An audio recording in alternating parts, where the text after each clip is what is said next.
कोई नौकरी से परेशान, किसी के यहाँ जमीन का विवाद, किसी के यहाँ कुछ विवाद। तो नानक दुखिया सब संसार, सुखी कौन है फिर?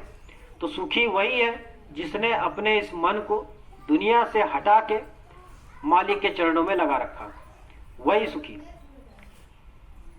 धनवंते सब ही दुखी और निर्धन है धन रोग, और साध सुखी सहजो कहे पायो भेद अलोक। एक कलकत्ता में गुरु महाराज कहानी बताते थे। कलकत्ता में एक पार्क है, विक्टोरिया पार्क। तो एक माली घास काट रहा था और घास काटते काटते उसको नींद आ गई। वो वहीं घास के ही ऊपर सो गया। तो दो सेठ आपस में बात कर रहे थे कि हम लोग बड़े पैसे वाले हैं, लेकिन हम लोगों को रात में नींद की गोलियां खानी पड़ती है, नींद की दवा, और नींद की दवा खा के हम सोते हैं तब हमको नींद आती। और वो माली देखो कितना सुखी है, घास थोड़ा काटा और उसी पे फिर वो सो गया। तो गुरु महाराज ये चीज सुन रहे थे। गुरु महाराज ने कहा सेठ से कि अरे सेठ, आप खुद क्यों फैसला करते हो? जाके जरा माली से पूछो क्या वो वास्तव में सुखी है या नहीं। तो एक सेठ उठ पड़े, माली को जगाया, माली से पूछा कि भैया ये बताओ आप सुखी हो या नहीं। तो माली ने कहा कि अरे बाबूजी, हम कहाँ सुखी। सुखी तो वो हैं जो एयर कंडीशनों में घूम रहे हैं, बड़ी बड़ी गाड़ियों में चल रहे हैं, बड़े बड़े घरों में रह रहे हैं। हमारे पास तो 2 वक्त की खाने, 2 वक्त की रोटी मिल जाए तो बहुत बड़ी बात। तो बाबा जी के पास वो सेठ वापस आए कि आपने सही कहा था।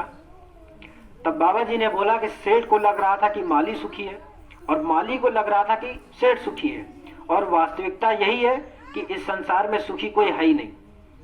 हम सबको लगता है कि उसकी जिंदगी ज्यादा बढ़िया है, अपनी जिंदगी को हर इंसान कोसता है, और जब ये शरीर से निकल जाता है जीवात्मा, तो फिर वही बात हो जाती है कि 70 साल का आदमी अब वो इस भक्ति से जुड़ा, और अब पछतात होत क्या जब चिड़िया चुग गई खेत।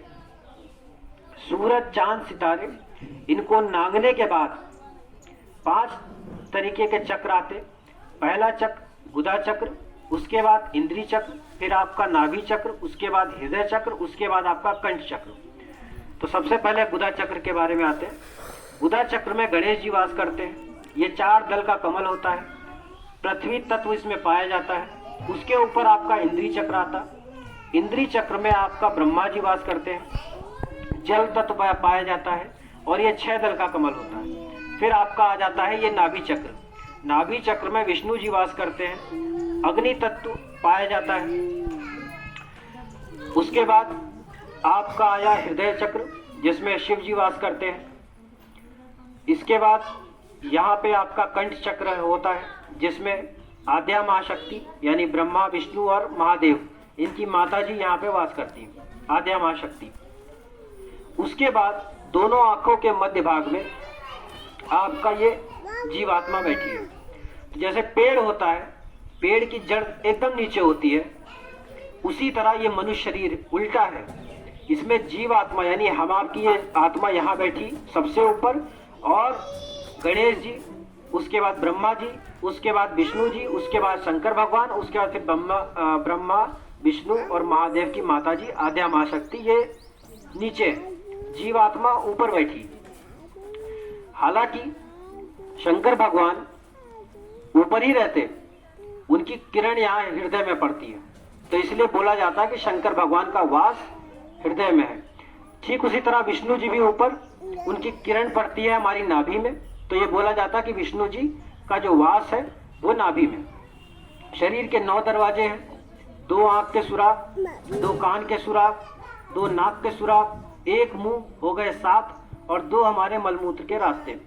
देवी देवताओं का वास इन्हीं में होता है, और जीवात्मा वो यहाँ वास नहीं करती, वो दोनों आंखों के बीच में ही है।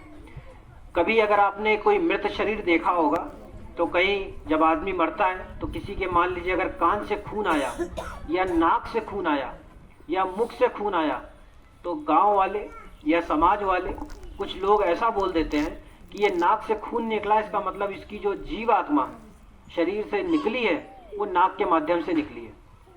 या कान में अगर खून है तो कान के माध्यम से निकली, ऐसा नहीं होता। जीवात्मा उन 9 दरवाजों में है ही नहीं। उसमें आपके सभी देवी देवताओं का वास होता है। उसका जो वास होता है वो यहाँ पे होता है, दोनों आंखों के मध्य भाग में। इसीलिए यहाँ पे तिलक लगाया जाता है। और जितनी भी देवियां हैं वो इसीलिए यहाँ पे बिंदी लगाती हैं, क्योंकि जीव आत्मा का ये श्रृंगार किया जाता है। और जब आप मंदिर जाएंगे तो ये सर को ढका जाता है। कोई टोपी पहन लेता है, कोई रुमाल बांध लेता है, कोई गमछा बांध लेता है। तो इसका भी मूल रूप यही है कि आपकी जो आत्मा है वो यहाँ वास कर रही है। स्वामी जी ने बताया कि बच्चों, हमारी जो कर्म भूमि है मथुरा, ये आश्रम मैंने अपने गुरु के लिए बनाया और रात और दिन जीता जागता देवता बरकत बांट रहा है। आप अपनी बुराई को चढ़ाइए, एक बुराई को, और जो आप मांगोगे, ऐसा वरदानी वो मंदिर है कि एक बुराई चढ़ाओ और जो मांगोगे वो आपको मिल जाएगा। उस मंदिर में आपको जब भी जाओगे कोई पंडित नहीं मिलेगा, ना वहां कोई घंटा है, ना वहां पे कोई शंख है। जितने भी लोग मथुरा मंदिर जा चुके हैं सबको पता है, कोई पंडित वहां नहीं है, कोई सेवा वहां ले नहीं जाती, लड्डू पेड़े पकवान ये सब वहां नहीं चढ़ाए जाते। छोटी चिरौंजी दाना जिसको बोलते हैं वो चढ़ाई जाती है, और वो भी आपको मंदिर के बाहर ही मिल जाता है। 10 रुपए में 3 पैकेट आप वहां मंदिर में छोड़ देते हो और अपनी एक बुराई, जैसे मान लीजिए आज से हम किसी को धोखा नहीं देंगे, आज से हम मांस मदिरा का सेवन नहीं करेंगे, इस तरह अपनी एक कोई बुराई चढ़ाओ और जो आपको मांगना है वो मंदिर का जीता जागता देवता स्वामी जी महाराज ने बहुत तपस्या करके अपने गुरु महाराज को प्रसन्न किया। और उसके बाद दादा गुरु महाराज की कृपा अनवरत 2001 से लेके अभी तक और आगे तक चलती रही। दादा गुरु महाराज गुप्त संत थे और स्वामी जी महाराज प्रकट संत थे। 2 तरीके के संत होते। संत होते क्या है पहले वो भी समझ लीजिए। जो अंत तक आपका साथ दे वो होते हैं संत। संत दरस को जानिए और तज माया अभिमान, जो जो पग आगे धरे कोटिन यज्ञ समान। तो पहले साधु संतों के बारे में जानिए। तो 2 तरीके के संत हुए। गुप्त संत दादा गुरु महाराज, जो समाज में रहते हैं लेकिन कभी सत्संग नहीं करते। आपकी जीवात्मा को वो जगा देंगे, भेद आपको बता देंगे, लेकिन वो स्वयं कभी सत्संग नहीं बताते। दादा गुरु महाराज ने कभी सत्संग नहीं किया। स्वामी जी महाराज को उन्होंने तैयार किया। स्वामी जी महाराज प्रकट संत हुए। स्वामी जी महाराज कुल करीब 60 साल तक उन्होंने धर्म का प्रचार किया, शाकाहारी का प्रचार किया, सदाचारी का प्रचार किया, हमारे आपके बीच में आए, सत्संग किया। तो जो सत्संग करते हैं समाज में आके वो होते हैं आपके प्रकट संत। जगह जगह, ब्लॉक बाय ब्लॉक, जिले बाय जिले, एक स्टेट से दूसरे स्टेट में जा जा करके काफिले किए। पूज्य महाराज जी भी अभी मध्य प्रदेश से शुरू होकर के महाराष्ट्र, फिर महाराष्ट्र में सुना करके अभी इस वक्त गुजरात की धरा भूमि पे हैं। तो इस तरह काफिला कर करके अपने वचनों को वो सुनाते हैं। शाकाहारी रहना बड़ा आसान है। आपको मांस मदिरा नहीं खाना है। जैसे ये घर है, अगर ये घर मैंने किराए पे दे दिया और किराएदार आके उसमें गंदगी करने लग गया तो घर का मालिक बहुत नाराज होगा और तुरंत आपको बाहर निकाल के अलग कर देगा। ठीक उसी तरह ये हमारा ये शरीर उस परमात्मा का दिया हुआ है और ये सच्चा हरि मंदिर है। यह शरीर लिखा गया, यह शरीर हरि मंदिर और ज्ञान रतन प्रकट हुए।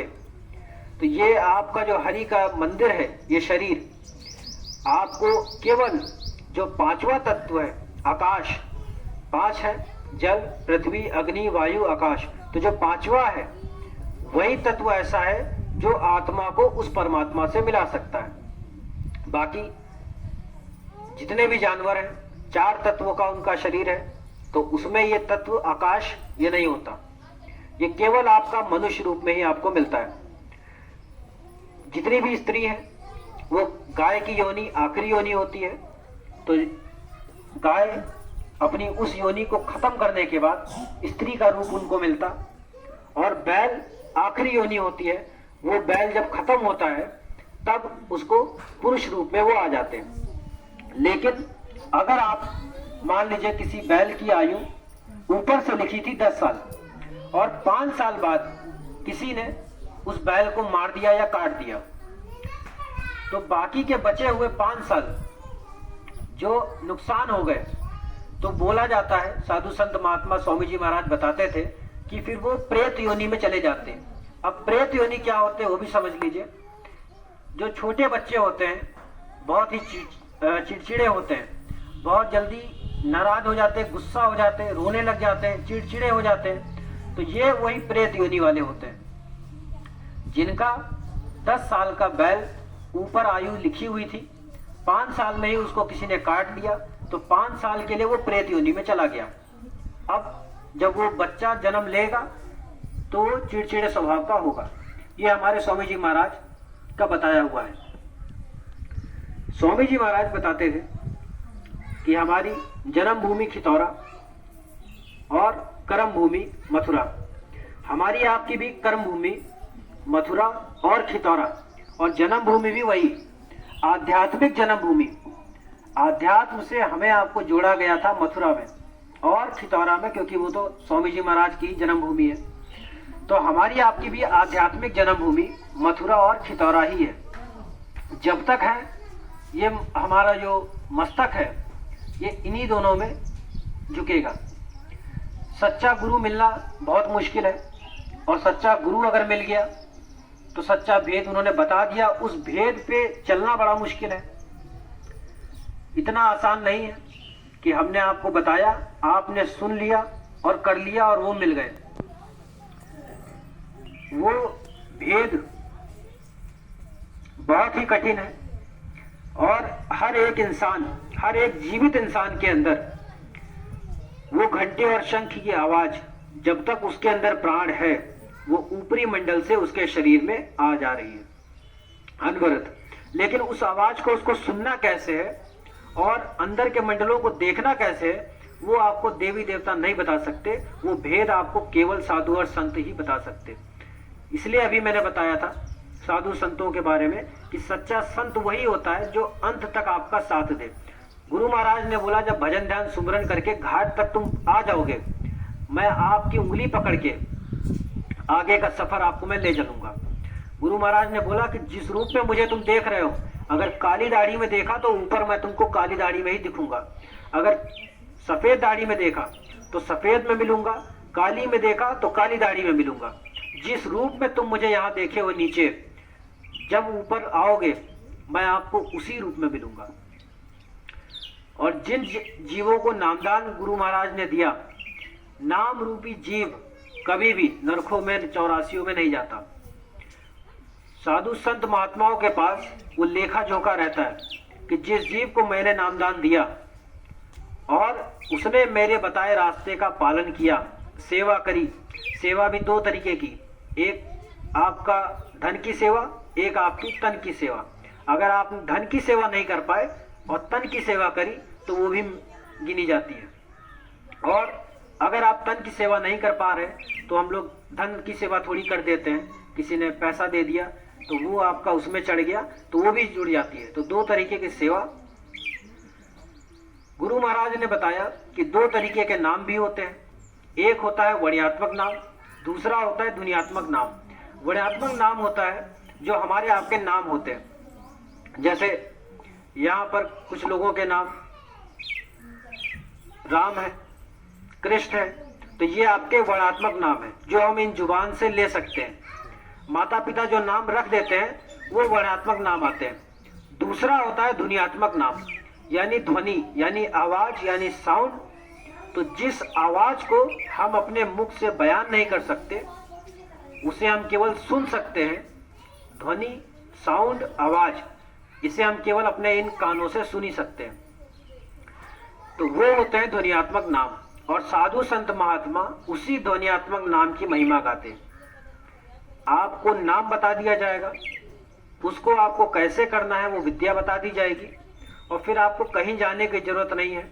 अपने ही घर में 1 घंटा निकाल के आप भजन ध्यान सुमिरन करके अपनी जीवात्मा का कल्याण करा सकते हो। अगर नहीं करा पाए और ये शरीर से जीवात्मा निकल गई तो आपका ये मनुष्य जीवन व्यर्थ चला जाएगा, फिर कोई मतलब नहीं रह जाएगा।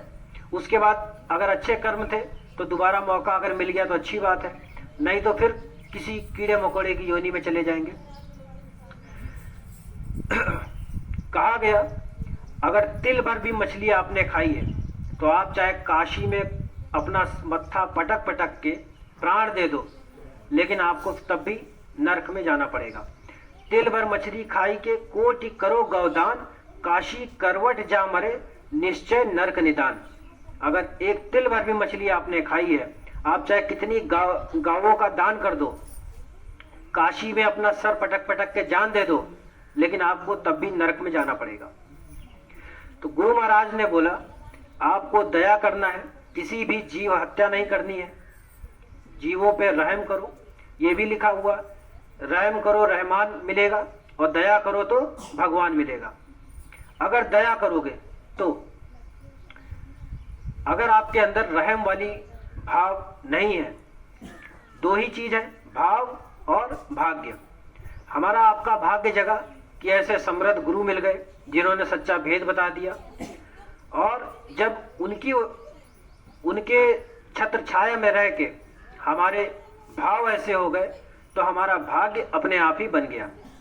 तो भाव और भाग्य आपको, अगर पिता आपके सत्संगी हैं तो पिता आपको ऐसे मिले और परम पिता आपको ऐसे मिल गए, तो आपका भाव और भाग्य दोनों बन जाएगा।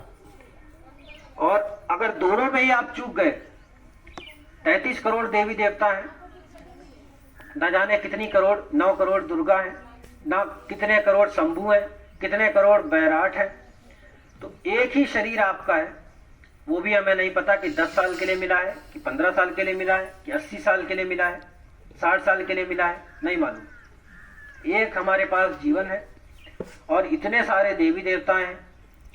तो लिखा गया गुरु गोविंद दाव खड़े, काको लागे पाए, बलिहारी गुरु आपन जिन गोविंद दियो बताए। तो ऐसे समृद्ध गुरु की तलाश करो, सच्चे गुरु की, जिसको आने जाने का पूरा भेद पता हो। और अगर 80 साल में आपको वो गुरु मिले तो इसका मतलब ये भी नहीं कि अब आप वो गुरु महाराज आप पे दया नहीं करेंगे। ये घर जैसे आप ऐसे ही देख लो, ये घर मान लीजिए 20 साल के लिए यहाँ कोई नहीं था, मान लीजिए एक पल के लिए ये घर खंडर था और अंधेरा था इस पूरे घर में, तो अगर हम एक माचिस की तीली भी उस घर में अगर जला देंगे तो एक माचिस की तीली प्रकाश ले आएगी। हमको 20 साल के लिए माचिस नहीं जलानी है कि पहले हम 20 साल तक माचिस जलाएं तब धीरे धीरे वो प्रकाश आएगा। हमने अगर एक माचिस जला दी, एक ही क्षण काफी है। तो साधु संत महात्मा दयाल होते, अगर 80 साल तक आपको उनकी भक्ति करने का मौका, वो सौभाग्य नहीं मिला, तो इसका मतलब ये नहीं कि वो नाराज हो गए। अगर उन्होंने दया कर दी तो आप एक क्षण ही काफी है, आपको वो दूसरा मौका दे देंगे, नहीं तो आपकी जीवात्मा को पार लगा देंगे। स्वामी जी महाराज ने जय गुरुदेव नाम का जहाज इस संसार में वो लगा के गए, और जितने भी प्रेमी भाई सत्संगी भाई बहन हैं, आप सबके घर में भी देख लोगे, इस घर में भी छत पे झंडा लगा हुआ है गुरु महाराज के नाम का। तो जितने भी आपके सत्संगी प्रेमी भाई बहन हम आप सब लोग हैं, मालिक के नाम का झंडा जरूर लगाते हैं। झंडा लगाने का भी कारण यही है कि ये एक तरीके से दयाल का घर है, दया की सागर इस घर में हमेशा बनी रहे, इसलिए वो झंडा लगाया जाता। और समय समय से उस झंडे को हम लोग बदलते भी रहते हैं। जैसे मान लीजिए कपड़ा थोड़ा गंदा हो गया तो झंडा हम बदल देते हैं। ये मंच जल रहा, मंच ये बगल में लगा हुआ, दीपक जल रहा, तो दीपक भी हम इसीलिए जलाते कि जिस भी देवी देवताओं को हम मान रहे, जिस भी आराध्य को हम पूज रहे हैं, हमें उनका रूप हम उसी ज्योति में देख रहे हैं, इसलिए ज्योति जलाई जाती है। जब सबरी को नवदा भक्ति के बारे में बता दिया गया था तो सबरी अपने गुरु के पास गई थी। रामायण में आप लोगों ने देखा होगा, ज्योति के रूप में गई थी वो। तो हम आपका जो इस जीवात्मा का जो रूप है वो ज्योति समान है। तो इसलिए जिसकी भी हम पूजा करते, आराधना करते, हम आरती दीपक इसीलिए जलाते कि उनका रूप हम फोटो में तो देख ही रहे हैं, लेकिन हम उसमें भी जान रहे हैं, इसीलिए आरती ली जाती है और ऐसे लेके सर पे लगाई जाती है। अब क्योंकि बहुत समय हो गया है, अब हम अपनी वाणी को यहीं विराम देंगे।